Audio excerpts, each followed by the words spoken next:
Bismillahirrahmanirrahim. Assalamualaikum warahmatullahi wabarakatuh. Sahabat yang beriman, kebersihan menjadi hal penting dalam Islam.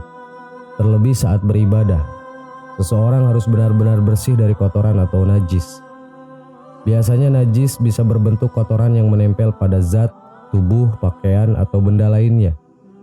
Berbagai najis ini akan menjadi penghalang ketika beribadah kepada Allah Subhanahu wa Ta'ala. Misalnya saat sholat, Allah Subhanahu wa Ta'ala tidak akan menerima sholat hambanya yang tidak berwudu dan masih ada najis menempel pada tubuhnya. Dalam Islam, ada 3 macam najis yang harus diketahui, mulai dari najis ringan hingga najis yang tergolong berat. Beragam najis tersebut juga mempunyai cara tersendiri dalam mensucikannya. Ada yang disucikan dengan air hingga mensucikannya dengan tanah. Seperti apa lengkapnya? Berikut ulasannya. 1. Najis mukhafafah atau najis ringan. Najis pertama yang harus Anda ketahui dalam Islam adalah najis mukhafafah. Najis ini merupakan najis ringan dan dapat disucikan dengan cara yang mudah. Yang tergolong dalam najis mukhafafah adalah air kencing bayi laki-laki yang usianya di bawah 2 tahun dan tidak diberi makan selain air susu ibu. Cara mensucikan najis ini juga cukup dengan memercikkan air ke bagian yang terkena najis. Dari Ummu Qais binti Mishab radhiyallahu an, Rasulullah SAW bersabda yang artinya bahwa wanita itu telah datang membawa seorang anak yang masih kecil yang belum memakan makanan kepada Rasulullah. Tiba-tiba anak itu kencing pada baju beliau, maka beliau menyuruh ambilkan air lalu beliau percikan tanpa mensucikannya. Hadis riwayat Bukhari dan Muslim. 2. Najis mutawasitoh atau najis sedang. Najis mutawasitoh adalah najis sedang atau najis pertengahan. Yang tergolong najis ini adalah najis selain anjing, babi, dan air kencing bayi laki-laki sebelum usia 2 tahun dan hanya konsumsi ASI. Bisa berupa kotoran hewan atau manusia, air kencing, bangkai, kecuali ikan dan belalang, air susu hewan yang diharamkan dagingnya, dan lain sebagainya.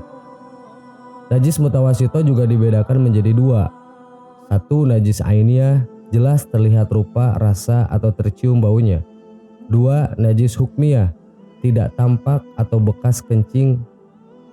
Untuk mensucikan diri dari najis mutawasito, yang harus dilakukan adalah membersihkan bagian yang terkena najis dengan menggunakan air yang mengalir hingga benar-benar hilang najisnya. Aku adalah seorang lelaki yang banyak mengeluarkan mazi. Aku malu bertanya kepada Rasulullah. Maka saya suruh Al-Miqdad ibnu Iswad menanyakan kepada beliau. Maka jawab beliau, mazi itu mewajibkan wudu. Sedang menurut Muslim, hendaklah ia mensucikan kemaluannya lalu berwudu. Hadis riwayat Bukhari dan Muslim.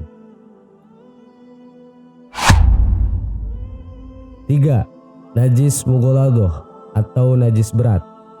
Najis ketiga yang harus Anda ketahui adalah najis mughaladoh atau najis berat dan paling tinggi tingkatannya. Yang tergolong najis mughaladoh antara lain air liur anjing, babi, dan sebagainya. Ternyata mensucikannya pun tidak sembarangan. Tidak cukup dicuci dengan air sekali saja seperti halnya najis-najis yang lain, tetapi harus dicuci 7 kali, salah satu di antaranya dicampur dengan tanah. Sahabat yang beriman, itulah 3 macam najis yang harus kita ketahui dan cara membersihkannya. Semoga menjadi tambahan ilmu dan pengetahuan kita agar kita lebih berhati-hati dan menjaga kesucian di saat kita beribadah kepada Allah Subhanahu wa Ta'ala. Wallahu a'lam. Wassalamualaikum warahmatullahi wabarakatuh.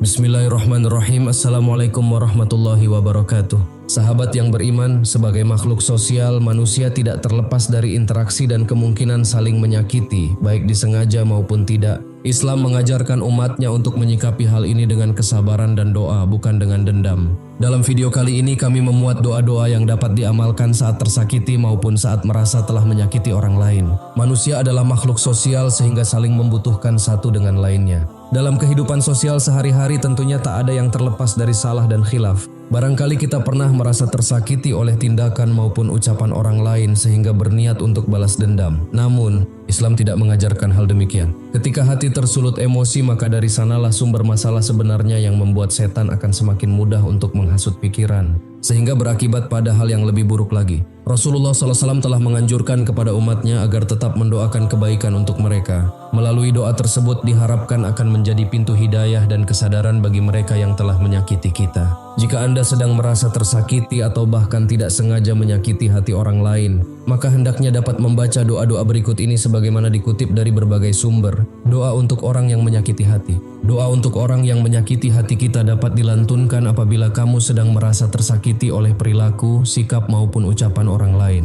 Saat berasa dalam kondisi tersakiti, berikut bacaan doa untuk orang yang menyakiti hati kita. Allahumma inni as'aluka nafsan bika mutmainnatan tu'minu biliqa'ika wa tarda biqada'ika wa taqna'u bi'ata'ika. Artinya, ya Allah, aku memohon kepadamu jiwa yang merasa tenang kepadamu, yang yakin akan bertemu denganmu, yang ridho dengan ketetapanmu, dan yang merasa cukup dengan pemberianmu. Doa orang tersakiti agar diberi ganti yang lebih baik. Allahumma ajirni fi musibati wa akhlif li khairan minha. Artinya, ya Allah, berilah aku pahala dalam musibahku ini dan berilah ganti yang lebih baik daripadanya. Doa mohon ampun karena khilaf telah menyakiti orang lain. Tak hanya membaca doa untuk orang yang menyakiti hati kita, apabila Anda secara tak sengaja telah menyakiti orang lain, maka ada doa yang bisa kamu panjatkan. Begini bacaan doanya. Allahumma innama ana basharun fala tu'adzibni li syatmi rajulin syatamtuhu au adzaituhu. Artinya, ya Allah, sesungguhnya aku hanya manusia, maka jangan engkau siksa aku karena mencela atau menyakiti seseorang. Doa agar lisan terjaga dari ucapan yang menyakiti hati. Penting bagi kita untuk menjaga lisan supaya tidak menyakiti hati orang lain. Sebagai muslim perlu meminta pertolongan kepada Allah Subhanahu wa taala supaya diberi hidayah dan kekuatan untuk menjaga lisan. Salah satunya dengan membaca doa supaya lisan terjaga dari ucapan yang menyakiti orang lain. Doa ini disebutkan oleh Syekh Abdul Fattah Abu Ghuddah dalam kitab Risalah Al-Mustarsyidin. Allahumma ja'al samti fikran wa nutqi dzikran. Artinya, wahai Allah, jadikanlah diamku berpikir dan bicaraku berzikir. Menyikapi luka hati dengan doa dan introspeksi adalah bentuk kedewasaan dan ketakwaan. Semoga doa-doa yang disampaikan dapat menjadi sarana mendekatkan diri kepada Allah Subhanahu wa taala dan memperbaiki hubungan antar sesama. Wallahu alam, wassalamualaikum warahmatullahi wabarakatuh.